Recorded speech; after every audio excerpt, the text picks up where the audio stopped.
2 hours later. డబ్బులు పోయాయి. ఇప్పుడు మా ఆవిడికి నేను డబ్బులు ఎలా ఇవ్వాలి? సరే మా ఆవిడికి నిజం చెప్పేద్దాం. ట్రై చేద్దాం.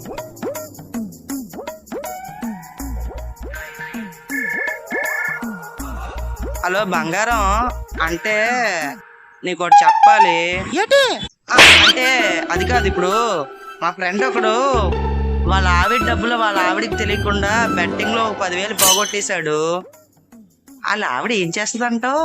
నేనే వాళ్ళ ఆవిడ ప్లేస్ లో ఉంటే నెత్తి నేలకేసుకుంటూ నరాలు తీసి చంపేస్తా. నువ్వు వేయలేదుగా బెట్టు. నేనెందుకు బంగారం బెట్టింగ్ లేస్తాను? నువ్వు నన్నే అనుమానిస్తున్నావా? నా గురించి తెలీదా నీకు? I'm very decent fellow. అలాగైతే మంచిది, డబ్బులు జాగ్రత్త తెచ్చి రాత్రికి.